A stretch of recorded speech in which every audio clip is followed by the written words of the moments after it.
Hotel ನೋಡಿ ಅಭಿನವ್ ಕಣ್ಣು ದೊಡ್ಡದಾದವು. ಬಹುಶಃ ನಿನ್ ಇಡೀ ಕುಟುಂಬದಲ್ಲಿ ನೀನೇ ಅನ್ಸುತ್ತೆ ಇಷ್ಟು ದೊಡ್ಡ ಹೋಟೆಲ್ ಒಳಗೆ ಕಾಲಿಡ್ತಾ ಇರೋ ಮೊದಲ ಪರ್ಸನ್ ಅನ್ಸುತ್ತೆ. ಅದೇ ಸಮಯಕ್ಕೆ ಅಲ್ಲಿ ಅನನ್ಯಾಳ ಸ್ಪಾಯ್ಲ್ಡ್ ರಿಚ್ ಫ್ರೆಂಡ್ ಸಿಕ್ಕರು. ಅದರಲ್ಲಿ ಒಬ್ಬ ಘಮಂಡಿ ಹುಡುಗ ರಾಜ್ ಅಂತ ಇದ್ದ. ಅವನು ಮೊದಲಿನಿಂದಲೂ ಅನನ್ಯ ಮೇಲೆ ಒಂದು ಕಣ್ಣು ಇಟ್ಟಿದ್ದ. ಅಭಿನವ್ಗೆ ಅವಮಾನ ಮಾಡಲು ಅವನು ಹೇಳಿದ, ಅನನ್ಯ, ಏನಿದು ನಿನ್ ಗಂಡನ ಬದಲು ಯಾರೋ ಡ್ರೈವರ್ನ ಇಲ್ಲಿ ಕರ್ಕೊಂಡು ಬಂದಿದ್ಯಾ? ಏನು? ಅಭಿನವ್ನ ಸರಳ ಬಟ್ಟೆಗಳನ್ನು ನೋಡಿ ಅನನ್ಯ ಸ್ನೇಹಿತರು ಮತ್ತು ಅವರ ಗಂಡನರು ಮುಖ ತಿರುಗಿಸಿಕೊಂಡರು. ಆದರೆ ಅವರಿಗೆ ಮುಂದೆ ಏನಾಗುತ್ತೆ ಎಂಬುದರ ಬಗ್ಗೆ ಯಾವುದೇ ಅಂದಾಜು ಸಹ ಇರಲಿಲ್ಲ. ಅದೇ ವೇಳೆಗೆ ಹೋಟೆಲ್ ಮ್ಯಾನೇಜರ್ ಬಂದು ಹೇಳಿದರು, excuse me sir, Akram sir ಅವರ ಪಾರ್ಟಿ ಸಂಜೆ ಇದೆ, ಆದ್ರಿಂದ ಈಗಿನ ಲಂಚ್ ಮತ್ತೆ ಡ್ರಿಂಕ್ಸ್ಗೆ ನೀವೇ ಪೇ ಮಾಡಬೇಕು. ವೇಟರ್ ಮೆನು ಕಾರ್ಡ್ ತಂದಾಗ ಆರ್ಯನ್ ಎಂಬ ಒಬ್ಬ ಅಭಿನವ್ನನ್ನ ಸಂಕಷ್ಟಕ್ಕೆ ಸಿಲುಕಿಸಲು ಹೇಳಿದ.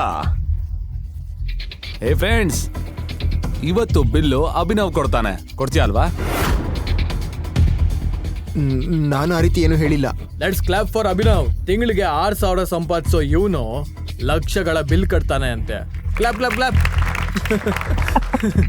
ಒಂದು ನಿಮಿಷದಲ್ಲಿ ಏನೇನು ಆಯಿತು ಅಂತ ಅಭಿನವ್ಗೆ ನಂಬೋದಕ್ಕೆ ಆಗ್ಲಿಲ್ಲ. ಅನನ್ಯ ಸಹ ಯೋಚನೆ ಮಾಡಲು ಶುರು ಮಾಡಿದಳು. ಅಭಿನವ್ ಏನ್ ಮಾಡ್ದ? ಬಿಲ್ ಪೇ ಮಾಡೋಕೆ ನನ್ನ ಹತ್ರ ಹಣ ಇಲ್ಲ ಇವಾಗ. ಇನ್ನಿ ಬಿಕಾರಿ ಹತ್ರ ಏನಿರುತ್ತೆ?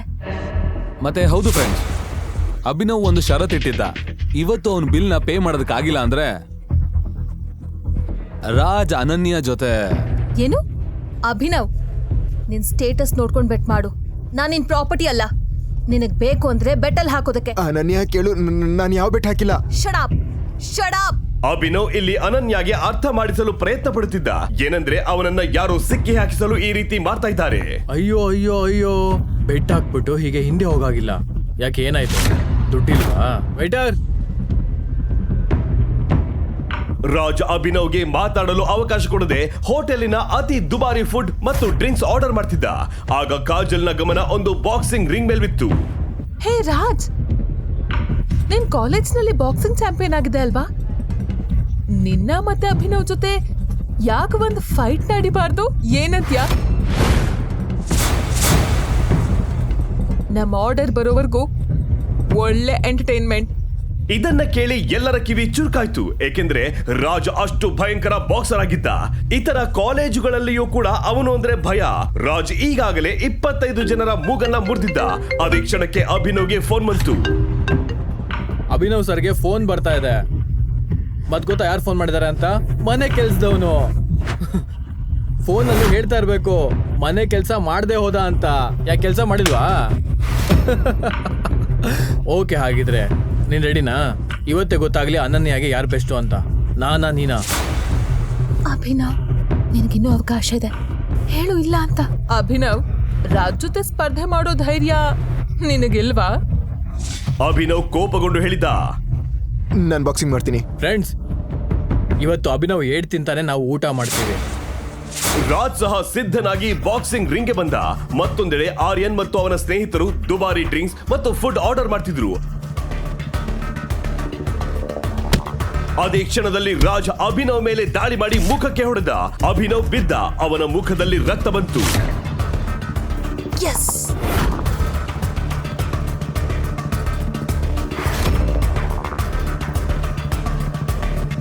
ಇದಾದ ನಂತರ ರಾಜ್ ನಿರಂತರವಾಗಿ ಅಭಿನವ್ಗೆ ಹೊಡೆದ. ಅವನಿಗೆ ಕೈ ಎತ್ತುವ ಅವಕಾಶವನ್ನು ನೀಡಲಿಲ್ಲ.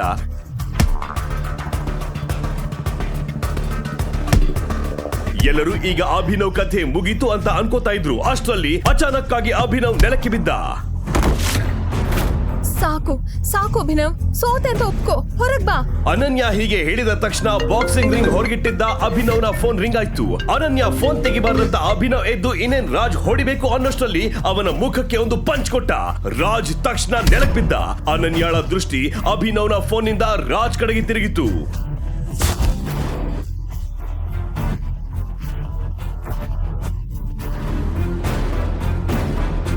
ಅಭಿನವ್ ಒಂದೇ ಹೊಡೆತದಲ್ಲಿ ಬಾಕ್ಸಿಂಗ್ ಚಾಂಪಿಯನ್ ರಾಜ್ನ ಬೀಳ್ಸದ್ನ. ಇಂಥ ಪಂಚನ ಒಬ್ಬ ಪ್ರೊಫೆಷನಲ್ ಆಟಗಾರ ಮಾತ್ರ ಕೊಡ್ಬೋದು. ಈ ಅಭಿನವ್ ಖಂಡಿತವಾಗ್ಲೂ ಏನೋ ಮುಚ್ಚಿಡ್ತಿದ್ದಾನೆ. ಅಭಿನವ್ ಹೊರಗೆ ಬಂದು ತನ್ನ ಫೋನ್ ಎತ್ತಿಕೊಂಡು ಇಟ್ಟುಕೊಂಡ. ಯೋಚನೆ ಮಾಡ್ಬೇಡ ರಾಜ್, ಇಲ್ಲಿ ಸೋತ್ರು ಪರವಾಗಿಲ್ಲ, ನೀನ್ ಟೆನ್ಷನ್ ತಗೋಬೇಡ. ನಾವು ಬಿಲ್ಲನ್ನ ಎಷ್ಟು ಜಾಸ್ತಿ ಮಾಡಿದೀವಿ ಅಂದ್ರೆ ಅವನು 7 ಜನ್ಮದಲ್ಲೂ ಪೇ ಮಾಡೋದಕ್ಕಾಗಲ್ಲ ಅದನ್ನ. ಸರಿ, ನಿಮ್ ಬಿಲ್ಲು 5,40,000. ಏನು? ಏನಿಲ್ಲ, ನಮ್ಮ ಅಭಿನವ್ ಸರ್ ಇದಾರಲ್ಲ, ಅವ್ರೆಲ್ಲರ ಬಿಲ್ಲು ಪೇ ಮಾಡ್ತಾರೆ. ಆದರೆ ವೇಟರ್ ಅಭಿನವ್ ನೋಡಿದಾಗ ಗೊಂದಲಗೊಂಡ. ಅವನ ಉಡುಪು ನೋಡಿದ ತಕ್ಷಣವೇ ಹೇಳಿದ, ಸರ್ ದಯವಿಟ್ಟು ರಿಸೆಪ್ಷನ್ಗೆ ಬನ್ನಿ. ಹುಷಾರಾಗಿರಿ, ಅವನು ಓಡೋ ಹೋಗದಂತೆ ನೋಡಿ. ಈಗ ಎಲ್ಲರ ದೃಷ್ಟಿಯು ವೇಟರ್ ಕಡೆ ಇತ್ತು. ಅಭಿನವ್ ಪಾವತಿಸದಿದ್ದರೆ ರಾಜ್ ಏನ್ ಮಾಡ್ತಾನೆ ಎಂಬ ಭಯದಿಂದ ಅನನ್ಯ ಮುಖದಲ್ಲಿ ಭಯ ತುಂಬಿತ್ತು. ವೇಟರ್ ಅಭಿನವ್ನ ಕಾರ್ಡ್ ತೆಗೆದುಕೊಂಡು ಸ್ವೈಪ್ ಮಾಡಿದಾಗ ಅವನ ಎಕ್ಸ್ಪ್ರೆಷನ್ ಚೇಂಜ್ ಆಯ್ತು. ಏನಾಯ್ತು? ಅಭಿನವ್ನ ಕಾರ್ಡ್ನಲ್ಲಿ ಹಣ ಇಲ್ವಾ? ಅವನ್ ಕಾರ್ಡ್ನಲ್ಲಿ ಹಣ ಇಲ್ಲ ಅಂದ್ರೆ ಹೇಳಿ, ಅವನ ಮರ್ಯಾದೆ ಬಗ್ಗೆ ಯೋಚನೆ ಮಾಡಬೇಡಿ. ಅನನ್ಯಗೆ ಭಯ ಆಗ್ತಾ ಇತ್ತು. ಅವನು ಬಿಲ್ ಕೊಡ್ಲಿಲ್ಲ ಅಂದ್ರೆ ಅವನ ಮೇಲಿರೋ ಕೋಪ ಎಲ್ಲ ರಾಜ್ ಇವತ್ತು ತನ್ನ ಮೇಲೆ ತೀರ್ಸ್ಕೊಳ್ತಾನಂತ. ಏನಾಯ್ತು? ಅವ್ರ ಬಳಿ ಸ್ವಲ್ಪನೂ ಸಹ ಹಣ ಇಲ್ವಾ? ವೇಟರ್ ಏನೋ ಹೇಳೋಷ್ಟರಲ್ಲಿ ಅಚಾನಕ್ ಆಗಿ ಕೆಲವು Z+ ಭದ್ರತಾ ಗಾರ್ಡ್ಗಳು ಹೋಟೆಲ್ ಬಾಗಿಲ ಬಳಿ ಬಂದು ನಿಂತರು. ಎಲ್ಲರ ಗಮನ ಅವರ ಕಡೆ ಹೋಯ್ತು. ಯಾರೋ ದೊಡ್ಡ ಸೆಲೆಬ್ರಿಟಿ ಬಂದಿರಬೇಕು. ಓ ಮೈ ಗಾಡ್, ಇದು ಮಿಸ್ಟರ್ ಕೀರ್ತಿಧಾಮ, ಅಕ್ರಮ್ ಸರ್ನ ಬಾಸ್. ಏನ್ ಗೊತ್ತಾ, ಅವ್ರನ್ನ ಭೇಟಿ ಆಗೋದಕ್ಕೆ ವರ್ಷಗಳ ಕಾಲ ಕಾಯ್ಬೇಕು. ನನ್ ಕೆಲಸ ಮಾಡೋ ಕಂಪ್ನಿಯಲ್ಲೇ ಅವ್ರು ಹೂಡಿಕೆ ಮಾಡಿದ್ದಾರೆ. ಇವತ್ ನನಗೆ ದೇವರ ದರ್ಶನವಾಯ್ತು. ಮಿಸ್ಟರ್ ಕೀರ್ತಿ ಧರ್ಮ ಅಭಿನವ್ನನ್ನು ಗುರುತಿಸಿದರು.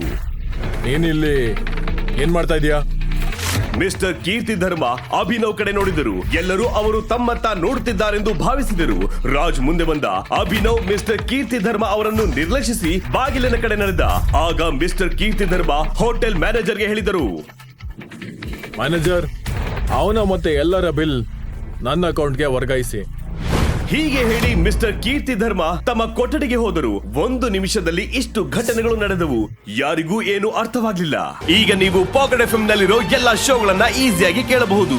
ಈಗಲೇ ಡೌನ್ಲೋಡ್ ಮಾಡಿ ಪಾಕೆಟ್ FM ಮತ್ತು ಕೇಳಿ ದೇಶ ವಿದೇಶದಲ್ಲಿ ಫೇಮಸ್ ಆಗಿರೋ ಟೈಗರ್ ರಿಟರ್ನ್ಸ್ ಅನ್ನೋ ಮೈ ನವಿರೇಳಿಸೋ ಕಥೆಯನ್ನ.